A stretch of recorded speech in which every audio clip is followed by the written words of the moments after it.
Hello, good morning students. आज अपना जो लेक्चर हमारा अपने 8 chapter we have completed complete हो चुका अपना चैप्टर। और अपना आज जो हम करने वाले हैं इसके कुछ एक्सरसाइज क्वेश्चंस करूंगा मैं।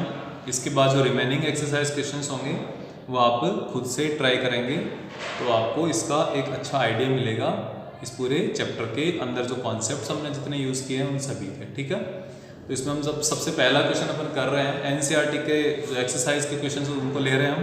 तो आप एनसीईआरटी बुक जो है आपकी वो सामने लेकर बैठेंगे जिससे उसके आप क्वेश्चंस इजी वे में पढ़ सको। ठीक है, तो पहला आपका क्वेश्चन है 8.3। थर्ड क्वेश्चन जो है ना वो कर रहे हैं हम। Suppose there existed a planet that went around the sun twice as fast as the earth, what would be orbital size as compare to that of earth. ये कह रहा है कि ये कोई भी प्लैनेट है, रैंडम कोई प्लैनेट है, उस प्लैनेट का जो मूवमेंट है अर्थ के अराउंड ट्वाइस है अर्थ के कंपैरिजन में। ठीक है ना, अर्थ के कंपैरिजन में इसका मूवमेंट क्या है, ट्वाइस है। And we have to find the radius of orbit. Okay, तो आपके पास ये जो क्वेश्चन है ना, हम इधर से स्टार्ट करते हैं। ठीक है, 8.3 इसमें time period of planet is 1/2 of time period of earth. Earth के कंपैरिजन में इसका टाइम पीरियड हाफ है। Okay, and we have to find out R P, जो रेडियस ऑफ प्लैनेट है वो फाइंड आउट करनी है। और आपका अर्थ का ऑर्बिटल रेडियस आपको यहां पर गिवन ही होगा, 1 एस्ट्रोनॉमिकल यूनिट के इक्वल होती है। तो आपको पता है time period of N E square of time period is directly proportional to cube of orbital radius. ये आपका केपलर्स का लॉ है, केपलर्स का ये आपका थर्ड लॉ है। ठीक है ना, टाइम पीरियड का लॉ है। तो time period square of time period of a planet is proportional to cube of that particular radius of orbit. तो आप ये लिख सकते हो T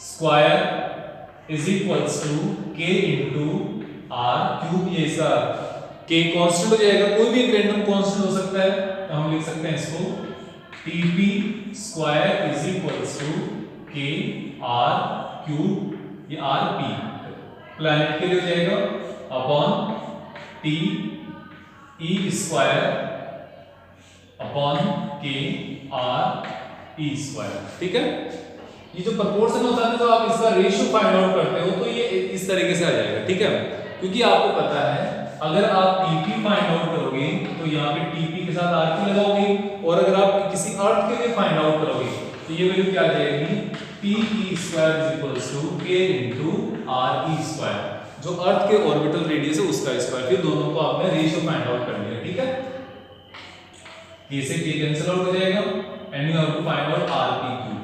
R P cube is equals to T P square upon T P square into R E cube. Okay, and in this case we will find r p is equals to tp upon te whole square into re cube to the power 1/3। देखो इसको आप एक बार एक काम करो, इसको solve मत करो, पहले ना आप इसकी वैल्यूज रख लो डायरेक्ट, जिससे क्या आपके लिए आगे आसानी हो जाएगी। ठीक है, TP कितना है, ये वाला 1/2 into TE square upon TE square equals to RP cube. इसकी वैल्यू कितनी होती है, 1 AU। ठीक है, 1 AU क्यूब ये वैल्यू आ जाएगी। यहां से आप इसको स्क्वायर करोगे तो ये आ जाएगा 1/4 TE square upon TE square equals to RP cube upon 1 astronomical unit RP cube. ये जो अर्थ की रेडियस है, अर्थ जिस रेडियस के ऊपर, जिस रेडियस के अलोंग रिवॉल्व करती है अराउंड द सन, तो अर्थ एंड सन के बीच की जो डिस्टेंस है वो 1 एस्ट्रोनॉमिकल यूनिट बोला जाता है उसको। ठीक है, तो ये आपके पास 1 एस्ट्रोनॉमिकल यूनिट आ गई। ठीक है ना, तो ये मिल जाएगा टी से टी कैंसिल आउट ये आर पी होगा बेटा इधर, तो R P cube is equals to 1/4 into 1 A U cube. तो इधर आपके पास आर पी कैलकुलेट करोगे तो 1/4⁻⁴ इंटू 1 ए यू, इसका क्यूब करोगे तो 3 से 3 पावर हट जाएगी और इसके ऊपर पावर 1/3 आ जाएगी, ठीक है ना। तो ये आपके पास radius of that particular planet हो जाएगा और इसका जब आंसर सॉल्व करोगे तो 0.63 एस्ट्रोनॉमिकल यूनिट आ जाएगा, ठीक है ना, 0.63 एस्ट्रोनॉमिकल यूनिट आ जाएगा, ठीक है। इसके बाद हम नेक्स्ट जो क्वेश्चन कर रहे हैं, यहां पे नेक्स्ट क्वेश्चन होगा अपने पास 5th, पांचवा क्वेश्चन देखो। Late assume that our galaxy consists of 2.5 into 10⁻11 second stars each of 1 solar mass, ठीक है। हमारे पास अर्थ के पास जो है ना 2.5 into 10⁻11 स्टार्स है, ठीक है, और हर एक का जो मास है वो सोलर सिस्टम के कंप्लीट मास के बराबर है। How long will a star at a distance of 50,000 light year from galactic center takes the complete one revolution? Take the diameter of Milky Way to be 10⁵ light years. तो ये इसमें जो आपके पास जो milky वे है ना, जो मिल्की वे का जो गैलेक्टिक सेंटर है वो ये है, और इसके अराउंड हम यहाँ पर जो सन सोलर सिस्टम है इसके अंदर लगातार चक्कर लगा रहे हैं, अलग अलग स्टार्स अलग अलग ऑर्बिट्स के अंदर चक्कर लगा रहे हैं इस तरीके से, ठीक है, इस तरीके से अपने अपने सोलर सिस्टम के साथ, ठीक है। सन जो है वो भी अपने आप में स्टेबल नहीं है, ओके, तो इस तरीके से ध्यान रखना है। तो किसी भी स्टार का या किसी प्लैनेट का या किसी सैटेलाइट का अपने सेंटर के अराउंड जो चक्कर लगाने का या जो रिवॉल्व करने का टाइम पीरियड होता है, उस टाइम पीरियड को आपको फाइंड आउट करना, उस टाइम पीरियड के बारे में पता होना चाहिए। उसका फॉर्मूला होगा आपके पास टी स्क्वायर, ये टी स्क्वायर है यहाँ पे, T square is equals to 4 pi square R cube, उसका जो ऑर्बिटल रेडियस है that orbital radius is R cube upon G M, ये आपके पास फॉर्मूला होता है, ठीक है। हर एक का फॉर्मूला कितना है, मास के बराबर है, ठीक है। अब ये है टाइम पीरियड फाइंड आउट करना अपने को, तो टाइम पीरियड के लिए आपके पास ये फॉर्मूला आ गया। अब देखो 4 इंटू 3.14 इंटू 3.14, ये डायग्राम में हटा देता हूं, ठीक है। और यहां पर इसका जो ऑर्बिटल रेडियस कितनी है, रिवॉल्यूशन की जो रेडियस है वो कितनी है, वो है आपको जो रेडियस गिवन है 50,000 into light year, light year को कन्वर्ट करेंगे तो ये आ जाएगा 9.46 इंटू 10⁻15, ठीक है। तो इसने ये दे रखा है आर की जो वैल्यू है ना, दैट वैल्यू इज 50,000 Ly, तो that will be 50,000 Ly means 9.46 into 10⁻15, ये आपके पास रहता है यहाँ पे, ठीक है। अब आप ये देखो जी की वैल्यू रख दोगे यहाँ पे 6.67 इंटू 10⁻11, और यहां पर अब क्या है, मास, मास किसका आपके पास टोटल जो आप ये सोलर सिस्टम है इसका मास रखना पड़ेगा। तो इसका मास कितना है आपके पास,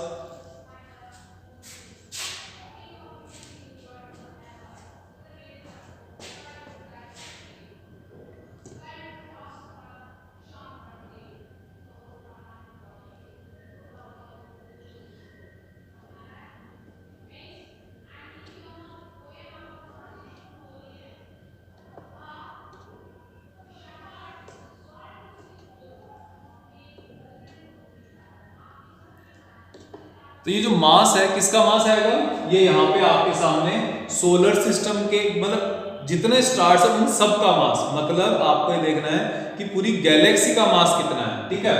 गैलेक्सी का मास कितना होगा, गैलेक्सी का मास है उसके अंदर टोटल नंबर ऑफ स्टार्स कितना है, टोटल नंबर ऑफ स्टार्स है 2.5 इंटू 10⁻11 नंबर ऑफ स्टार्स है, ठीक है। अब एक स्टार का, एक सोलर सिस्टम का मास कितना होता है? एक सोलर सिस्टम का मास होता है 2 × 10⁻31 kg, इतना kg। तो गैलेक्सी का मास हो गया 5 × 10⁻41 kg हो गया। ये वैल्यू आप यहाँ पे रखोगे मास की जगह यहाँ पे, तो ये आ जाएगा 5 × 10⁻41 kg। ये आपके पास t² यहाँ पे आ जाएगा। अब इसको सोल्व करना है। इसको जब सोल्व करोगे तो आपके पास आएगा 1.12 × 10⁻16 सेकेंड्स, या फिर आप इसको लिख सकते हो सिंपल वे में 3.54 × 10⁸ ईयर्स। कितना टाइम लगेगा इस पूरी कंप्लीट गैलेक्सी को अपने गैलेक्टिक सेंटर के अराउंड रिवॉल्व करने के लिए, अपना एक कंप्लीट चक्कर लगाने के लिए? इतना मास आपको यहाँ पर काम में आएगा। ठीक है, इसको आप देखोगे एकदम कंप्लीट आपको ये आंसर मिल जाएगा। This is question number 5। ये 5th वाला क्वेश्चन है जिसके अंदर आपको गैलेक्सी का मास नहीं दिया, नंबर ऑफ स्टार्स दिए हुए हैं। ठीक है, हर एक का जो मास है वो अपने लगभग सोलर सिस्टम के मास के इक्वल है, तो हम हर एक को क्या करेंगे? सोलर सिस्टम के मास से मल्टीप्लाई कर देंगे। तो ये कंप्लीट आपका गैलेक्सी का मास आ जाएगा 5 × 10⁻41 किलोग्राम। बाकी सब वैल्यू आपके पास है। अब हम फाइंड आउट कर रहे हैं अपना नेक्स्ट क्वेश्चन करेंगे। तो नेक्स्ट क्वेश्चन आपका कौन सा होगा? क्वेश्चन नंबर 12 देखो। क्वेश्चन नंबर 12 देखो, इसके बीच के जो क्वेश्चन है ना वो मोस्टली रीजनिंग के क्वेश्चन है, थ्योरेटिकल क्वेश्चन है। तो थ्योरेटिकल क्वेश्चन आप खुद से कर लेंगे, मुश्किल नहीं है ज्यादा, लेकिन अपने पास ये न्यूमेरिकल क्वेश्चंस देखते हैं कुछ, है ना। A rocket is fired from Earth towards the sun.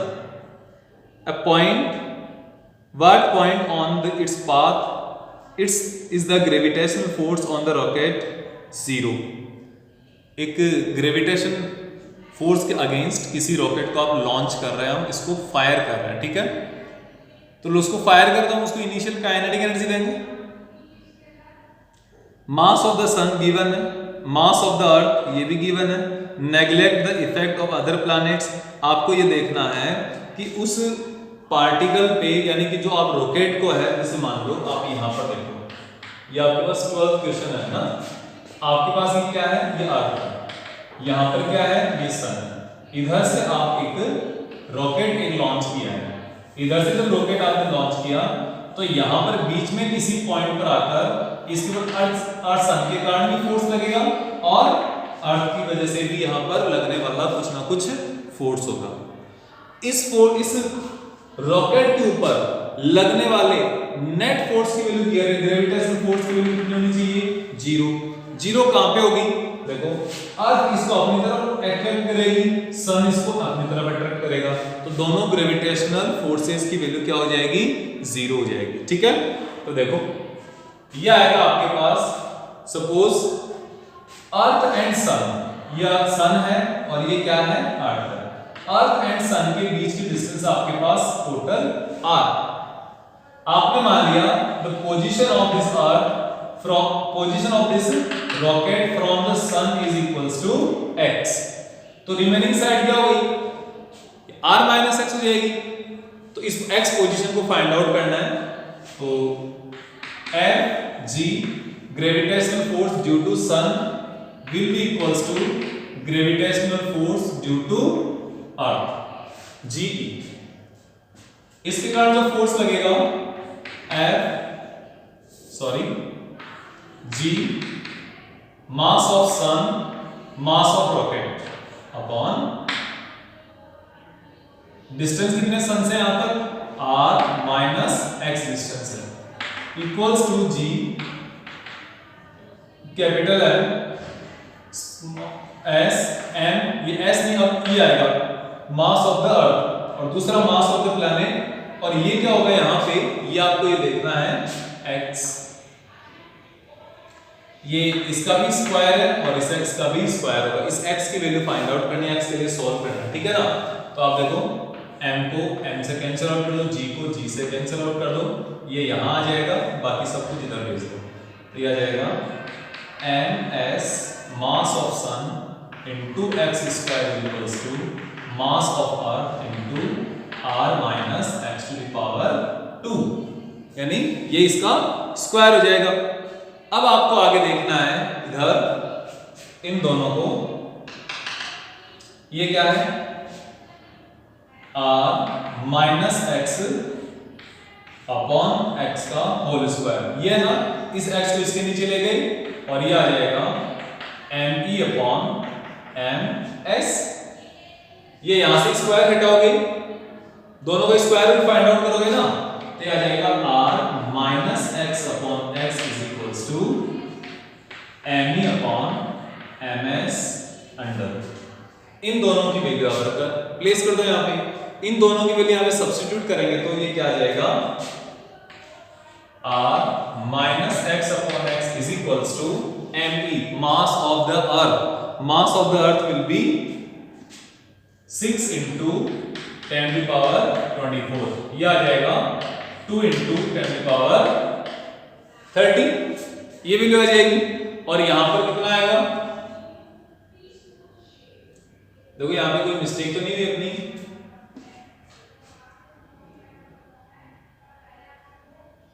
नहीं मिस्टेक हो गई ना, इस x को इधर ले गए तो ऊपर ms आएगा,